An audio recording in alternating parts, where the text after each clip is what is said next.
Father, and the Son, and the Holy Spirit. Please be seated. We begin the Lenten season today in earnest, and it sounds like it ought to be dismal.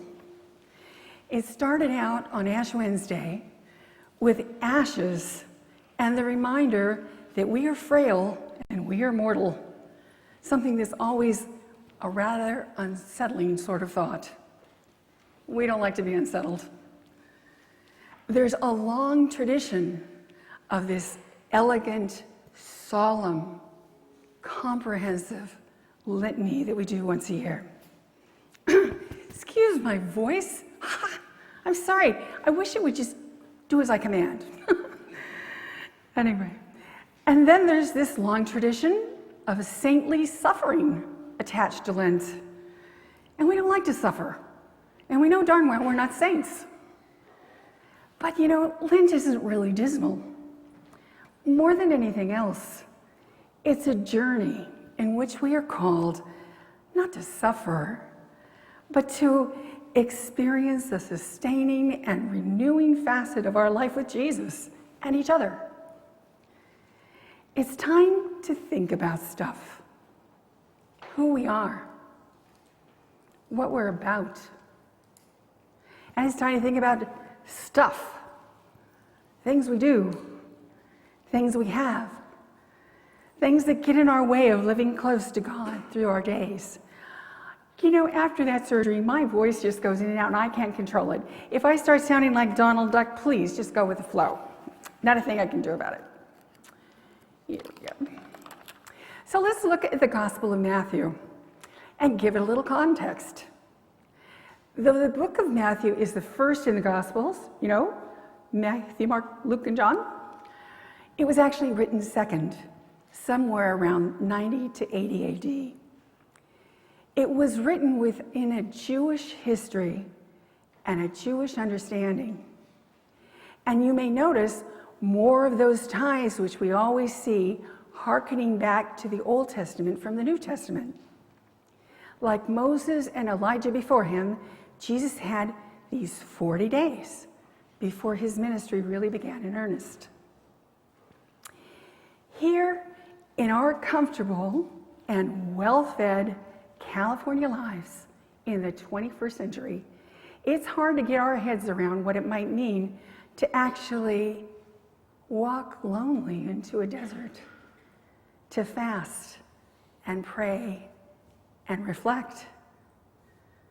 You know, people die in deserts, drained of every bit of life, every bit of will, by the heat and the thirst and the physical isolation. That's not going to happen to any of us. Other things will, but not that. So what does this gospel mean for us?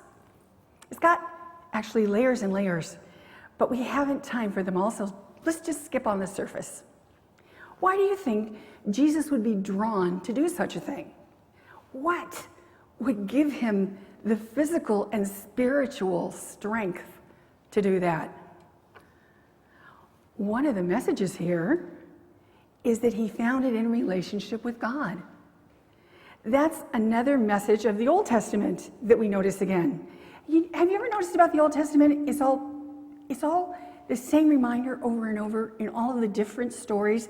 There's the same, you know, like in the movies, there's boy meets girl, boy and girl fall in love, boy loses girl, boy gets girl back, and roll the credits. You know, we all kind of know. There's variations on that, but that's pretty much something we see all the time.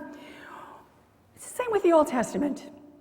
We see over and over that if you stick close to God, if you do what God says, if you hold him in your heart, you're kind of good. Things go kind of well for you. If you don't, you get squashed. You get squashed in lots of different ways, but it happens over and over. So one of the things that we learn from Jesus in this is that he got spiritual, physical strength to do extraordinary things from his relationship with God. Now, the challenges and beauties of relationship with God, that is something we can relate to a little better. I mean, thinking back on our lives, most of us can remember some time, some feeling that we have had of utter, abject dependence upon God. I mean, times when we are so alone and so in pain that we can't even express it. Sometimes when we're so scared, there are times when there is nothing else to do except pray. And I think we've all had those. Or there's times when we're so caught up, we're so enveloped in relationship with God that it puts other things in their rightful place, for a while at least. We're always a work in progress. Exhibit A, work in progress. There are seasons of our life when we have taken the time to reflect deeply and to put our interior life in order, to set our relationship with the Lord aright again. Because we stray from our expectations of what that means. We all do. We constantly do. Which is why we have Lent. It's a time to think about our stuff, temporal and spiritual stuff. So, what's this with the fasting for 40 days? Part of what it's about is the spiritual practice of fasting. Though 40 days is not the recommended dosage, don't take it upon yourself ever to attempt 40 days. Do not try this at home. But there's something really healthy about drawing back from physical desires and demands. It kind of tunes up the spirit for a lot of people. We get to show ourselves who's boss once in a while of us. We get to take charge of the things that usually rule the little things of our lives. It's in our lesson today, it's also a marker. It's a flag for us of Jesus's humanity. He was really, really hungry, like humans get hungry. And in it, there was also a flash of his divinity. The strength to refuse food after 40 days of hunger is pretty almighty. I mean, I have been known to go on 2-week diets, which were doomed at the sight or smell of a basket of warm French bread going by. I mean, there's something about that that has the power for me to instill the conviction that the right and reasonable thing to do is start my diet again next Monday. Jesus confronts temptation in this lesson, something that we are still called to resist, even at this time and distance from that long ago desert that we read about. There are thousands of temptations which plague us, some small and some really destructive, some really devastating. For a small example of a small temptation, I'll share this story with you about this lady who is gone to live with God, or I wouldn't be sharing this, but she confessed to me once, she was married to this guy for like 100 years. And the kindest description that anybody could give of him was that he was a cantankerous old goat. I'm sorry, it's true. And what it lacks in charity, it makes up for in accuracy. The only thing I ever really saw him do for anybody else was make them glad they weren't him. She had lived with him for a long time, and she was this very introverted sort of person, not given to conflict, and she would take just about as much as she could take. She would take it and take it and take it, and then she would hide his remote control, and the poor man would go mad. He would look for hours for the remote control, and then finally it would be found, and she'd bring it to him, and I don't think he ever understood what was going on, because every time she brought it to him, he thanked her. I don't know that she ever gave it up either. I told her I could think of 6 reasons why that was a bad idea. And she said, but I'm sorely tempted. I'm sorely tempted, Reverend Laina. So when I think of little temptations, I always remember her. There's some other fairly confessable ones, I think. If we are honest, we are all among friends. How about when you're cut off by some irredeemable jerk of a driver who almost hits you? Have we not just the tiniest impulse to call him a less than flattering name? Or wave him off with a less than elegant gesture? Any of us? Is this true? I think it is. I think you're covering. I know darn well it is. Oh, I've got a cure for that. I've got a cure for that. I discovered it years ago. What you do is you go out and you get a bumper sticker that says, "The Episcopal Church welcomes you." You will never be tempted again. You'll behave so much. I have a license plate holder frame, and I have the scripture cited, and one of my favorite verses is so short and so lovely and sums everything up. The verse is, "Be ye kind." And I just thought, that's a wonderful message to send out to the world as I drive along the freeways. Be ye kind. And you know what? I'm convinced it saved me a ticket once too, because I got pulled over. The guy takes my license and registration. He goes back to the back to start writing me up. And miraculously, he came back to the window and he said, "You know, I'm going to let you off with a warning now." I think he read the frame. Anyway, get yourself a bumper sticker. It will help all of our traffic. So, are there any other fairly easy confessions of temptations in this room? Come on, who's brave? Doesn't anybody have any temptation?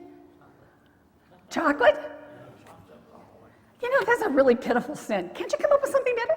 I mean, put your back into it. There's got to be something. We've got to come up with a couple respectable temptations that give us grief. Does anybody have a mother-in-law they have not liked uniformly forever?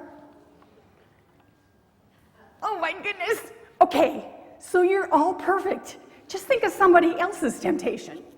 Use somebody else's sin or temptation. There's got to be some stuff in this room somewhere. Okay, but you're not fooled. Oh yes. Forgiving those who aren't kind to us. That is a very tough thing to do. Very tough. Anybody else? Come on, she was brave. And look, she's still breathing. Okay, I'm just going to leave here convinced that we're all just perfect. You can pick up your halo on the way out there, and I'm going to pray for myself. I got plenty to keep busy with on myself. Anyway, there are easy ones to come up with. But we all know that there are temptations and sins which aren't easy to confess at all. We cannot even bear to look at them. Lent is a good time to do that. Not to feel like a worm and a wretch, but to be real. Like God knows these things already. It's not like there's any secrets. Confessing them honestly to God, working to put them aside, is for us. It's for us. It's not for God. We need to be real because we're called to real relationships, especially with God. And being real means dealing with our stuff. Speaking of stuff, think of all that was laid at the feet of Jesus, all the riches and comforts and marvels of the ancient world, and he could have them all, you know. But he showed us what's important. He pioneered a path for us to a new way of being human. A path we could walk with God and one another, and by which we can find our way to heaven. The things of this world are nothing compared to a life of love, forever and abundant. You know, we forget that too easily. The world practically demands that we forget it. So let's talk about temporal stuff. We all have stuff. Some of us have boxes of stuff into which we put things we will never use but cannot bear to part with. And then we take those boxes and we put them into closets full of stuff. And then we fill up garages full of stuff. And as the final ditch, we buy storage spaces full of stuff. You know, the day is going to come in my life when I will cross the line. I want you to see this because yours will too. Someday, I'm just going to be standing around and I will cross the line and nothing I possess will be mine anymore. All of these things, which I think are so important, will belong to somebody else. And think of how much of our lives that we put into all of our stuff. This is a good time to think about it. We've thought about it. And I reflect upon the fact that there are some things that are just precious to me, you know? Things which mean a lot to me personally, but they're not going to mean anything to anybody else. They'll be discarded or left in a garage sale somewhere. There'll be some things that will be saved. Somebody will save my children's first locks of hair and my dining table. My grandmother, I had the most wonderful grandmother. She was about 4 foot nothing, this little tiny lady from Texas. And one day she came and she said, I want to buy you a dining table. And I said, you do? And she says, yes. She says, and I want you to choose it because you're going to have to live with it. And I said, well, Polly, that's really, really nice of you. Why? And she says, because I want you to have a big one. She says, I want you to go out and buy the biggest dining table with the most leaves you can find. I want you to be able to have that dining table go out to the street in the front. And then she looked at me with her little twinkly eyes, and she said, and I want you to fill it up. I want you to fill it up with family and your grandchildren and your great-grandchildren. And when you sit at that table with all of them, I want you to remember me. I trust that one of my children will keep that table. But there's so much that I have that I've been blessed with. Oh my gosh, all of the years and family and all of this. And if you don't move very often, and in the 44 years we've been married, we've only moved 3 times, there's no clearing out, you know? So every single Mother's Day, every present you've gotten, every Christmas present you've gotten, everything the children have made for you, I mean, it just mushrooms and all of this loving, meaningful stuff. It's not going to mean anything anymore, not to somebody else. I have this little name tag a boy named Jorge made in Honduras. And as we were leaving, I mean, that meant so much to him. He loved that. And as we were leaving, he took it off his neck and he stuck his arm through that gate and he handed it to me. And that is irreplaceably precious to me. And no one will know about little Jorge. If you want to, I'd email you the thing about him. He was such a precious boy. And it'll make you want to go to Honduras and serve. It's really, really a lovely thing. I have pictures of my family that I'm sure will be saved, but nobody is going to care about a picture of a school of blue tangs, you know, like this Finding Dory. You know Finding Dory? Or is it Missing Dory? Anyway, it's that bluefish in the Disney film. And I've got this picture of this school of bluefish. Nobody's going to care about that, but I cared about it because it was the first time I'd actually gone diving in the Caribbean. It was really cool. So I'm glad to have had, you know what, if you guys, I hope you have strong constitutions, and I hope this won't cause anybody any injury, but I offer you at this moment the mental image of your practically circular deacon in his scuba gear. Enjoy. There are poetry books my kids got me. There's a little ceramic lion Frank bought me on our first date in Sausalito. There's all these things. I have a script from the West Wing that Martin Sheen personally found for me, stuck in an envelope and sent from his house. What a sweet thing. Well, I really was touched by that. But nobody's going to know who Martin Sheen is 100 years from now. This is not going to be important to anybody. It was just important to me for the time that I had it. So, we have a plan. Oh, yes, and oh my gosh, I got the most beautiful ordination gifts. Lovely stills. Well, I'll give those to another deacon before I kick the bucket. But there's some things that nobody will know, those beautiful things my last parishes gave me. Oh gosh. And part of it breaks my heart. But, you know, they're for the time that I have them. And I'm glad of it. So we've made a plan for our stuff. Sometime between tomorrow and 2 years from now, we're going to go through our stuff and we're going to keep things that are especially dear or that we're going to need. We have 2 televisions. We don't need 2 televisions. Who needs 2 televisions? You know, we're going to keep one. We're going to keep little things that we figure we're going to need till the end of the trail. Then I'm going to get the kids over. We're going to have a big party. I'm going to give them those little sticky notes in different colors.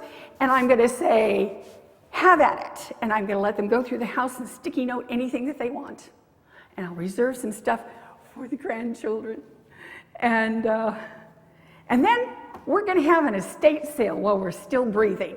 We're going to blaze new trails in estate sales. We're just going to do it while we're on this side of the grass. And then we're going to have a garage sale, and then we're going to give away to charity, and we're going to throw things away. That's our plan. Everybody's got to have their own plan for their own life and family and stuff. The reason I say this is I'm hoping you guys will think about your stuff. You know, make a plan for your stuff. But mostly, think about the stuff on the inside. The stuff that's cluttering up your space with the Christ that loves us so much. You know, there's a path beckoning, and God's waiting for us there. And Lent is not a journey we should miss. So I wish for you all a deeply blessed Lenten season. Amen.